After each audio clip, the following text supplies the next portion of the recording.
Perkenalkan, nama saya Meslo Istani dari 11 MIPA 6 nomor absen 18. Saya akan membacakan teks ceramah dengan tema peran wanita menurut Islam. Bismillahirrahmanirrahim.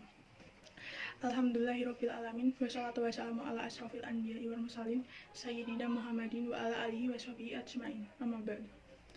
Yang terhormat Ibu Laila Rahmawati dan teman-teman yang saya cintai dan saya banggakan. Hadirin yang berbahagia, pertama marilah kita panjatkan bersyukur atas kehadirat Allah Subhanahu wa taala. Karena atas berkat limpahan rahmat dan hidayahnya, kita dapat berkumpul di tempat ini dalam keadaan sehat tak kurang suatu apapun. Kedua, sholawat serta salam kita haturkan kepada junjungan Nabi kita, Nabi besar Muhammad SAW. Dan terima kasih saya ucapkan untuk para hadirin semua karena telah berkumpul di acara yang berbahagia ini. Pada kesempatan ini, saya akan membahas mengenai peran wanita sebagai ibu menurut Islam. Wanita merupakan makhluk yang dikodratkan Sang Khalik sebagai perantara lahirnya manusia-manusia di bumi. Allah memberikan beberapa keistimewaan kepada wanita, di antaranya 1. Wanita diberi kepercayaan untuk mengandung hingga melahirkan seorang bayi. Yang kedua, perempuan diberi pengecualian dalam beribadah. Sebagai perempuan tentu akan mengalami haid dan nifas. Hal inilah yang menjadi pengecualian dari Allah Subhanahu wa taala untuk tidak melaksanakan sholat atau puasa. Yang ketiga, wanita hamil dan melahirkan secara setara dengan jihad. Yang keempat, surga di bawah telapak kaki ibu. Bahkan Rasulullah pun telah bersabda ketika ditanya oleh seseorang, "Wahai Rasulullah, siapakah orang yang paling berhak untuk kuperlakukan dengan baik?" Beliau berkata, "Ibumu." Kemudian siapa? Beliau berkata, "Ibumu." Laki-laki itu bertanya lagi, "Kemudian siapa?" Beliau berkata, "Ibumu." Laki-laki itu bertanya lagi, "Kemudian siapa?"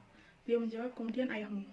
Hadis riwayat Al-Bukhari nomor 5971 dan Muslim nomor 6447.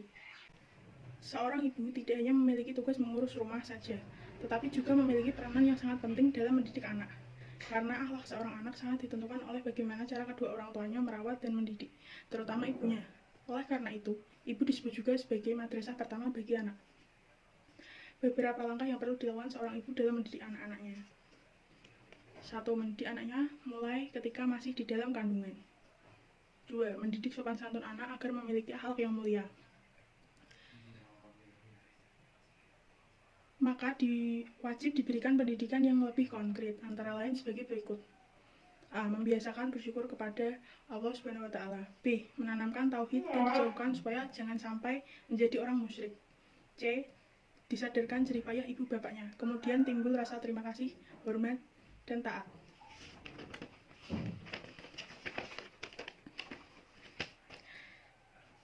Yang ketiga, ibu berkewajiban mendidik iman.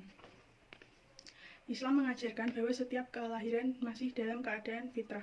Seorang anak manusia aslinya condong dengan iman dan Islam. Seorang anak yang menjadi tidak condong dengan agama Islam adalah akibat salah informasi sekaligus kesalahan primer pada ibu dan ayahnya. Hal ini juga sebagaimana sabda Rasulullah SAW yang dijelaskan dalam hadis riwayat Bukhari Muslim, yang artinya tidak ada seorang yang dilahirkan melainkan menurut fitrahnya. Maka kedua orang tuanya yang menjadikan Yahudi, Nasrani, atau Majusi sebagaimana halnya binatang yang dilahirkan dengan sempurna. Oleh karena itu, apabila sejak dini kaum ibu dipersiapkan sebagai ibu ideal, maka manusia berkepribadian dan bertakwa dapat diwujudkan. Syarat kemakmuran suatu bangsa adalah watak bangsa yang bertanggung jawab dan berjiwa takwa. Ibu yang bijaksana mampu menciptakan kondisi rumah tangga yang damai, serasi, dan dicintai anak-anaknya.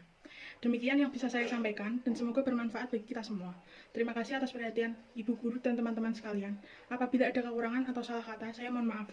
Wassalamualaikum warahmatullahi wabarakatuh.